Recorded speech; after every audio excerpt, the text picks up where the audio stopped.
Rangkaian konferensi cabang Konvercap PDI Perjuangan serentak se-Jawa Timur telah selesai pada Minggu kemarin. Dalam acara tersebut digelar pula pengambilan sumpah jabatan kepengurusan DPC 38 Kabupaten Kota di Jawa Timur. Dalam rangkaian penutupan konferensi cabang Konvercap PDIP serentak se-Jawa Timur yang digelar di Surabaya ini dilakukan langsung Ketua DPD PDI Perjuangan Jawa Timur Said Abdullah. Agenda ini menjadi bagian dari konsolidasi struktur partai di tingkat cabang pasca Konverda DPD PDI Perjuangan Jawa Timur. Dalam penutupan tersebut, Said memimpin pengambilan sumpah jabatan kepengurusan DPC PDI Perjuangan Kota Surabaya, Kabupaten Sidoarjo, dan Banyuwangi. Selain 3 wilayah tersebut, Konvercap juga diikuti 35 kabupaten kota lainnya. Said mengatakan Konvercap ini untuk memperkuat persatuan dan solidaritas kader menghadapi tantangan politik ke depan. Kekuatan utama PDI Perjuangan terletak pada kebersamaan dan kerja kolektif kader di semua tingkatan dan dipupuk hingga jelang pemilu 2029. Said menambahkan, sekitar 52% pengurus baik di DPD dan DPC PDI Perjuangan sejatim berusia muda atau rentang 25 hingga 40 tahun. Ia optimis mampu menambah suara pada pemilu 2029 mendatang. Saya bersyukur karena apa? Karena ternyata dari seluruh kepengurusan itu hampir 52% usianya rentang 25-40. Artinya regenerasi di PDI Perjuangan sudah saya nyatakan untuk Jawa Timur relatif berhasil. Walaupun awalnya saya menginginkan sampai 60%. Usia rentang 25 sampai 40. Optimis untuk penambahan suara?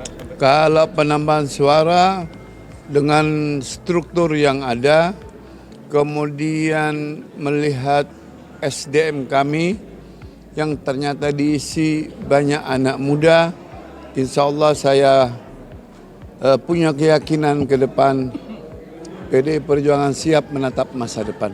Bahwa tidak mudah di kontestasi menghadapi 2029. Itu yang pertama. Yang kedua, bagaimana sih sesungguhnya kita menempatkan diri partai politik dalam hal ini PDI Perjuangan menghadapi 70% pemilih Gen Z dan Alpha. Nah, oleh karenanya maka kami siapkan dari komposisi yang ada anak-anak muda kami supaya menjadi pendengar yang baik terhadap, kan sebenarnya saya katakan bolak-balik. Gen Z sama Alpha itu jengah aja terhadap politisi salon. Jargon-jargon politik. Padahal yang diinginkan adalah konkret kerja nyata, turun ke bawah, dengarkan aspirasi adik-adik kita yang Gen Z dan Alpha, kemudian kita rumuskan, jadikan kebijakan, maka Gen Z dan Alpha akan sangat welcome terhadap PDI Perjuangan.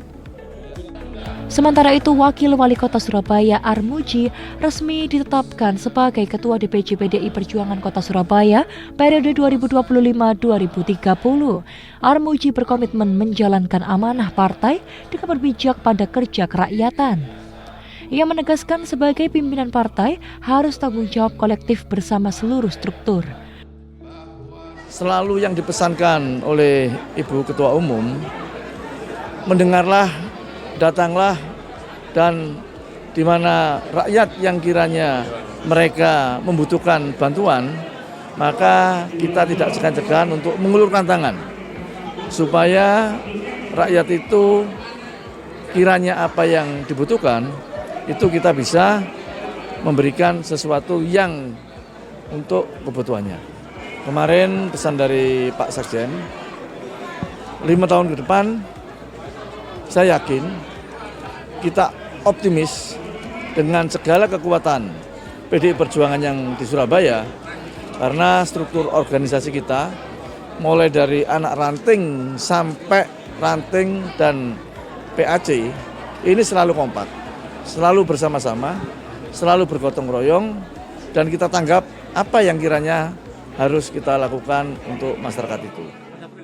Konfercap ini menandai selesainya agenda konsolidasi utama di tingkat cabang, menjadi dasar penguatan organisasi dan penyusunan langkah strategis PDI Perjuangan Jawa Timur ke depan.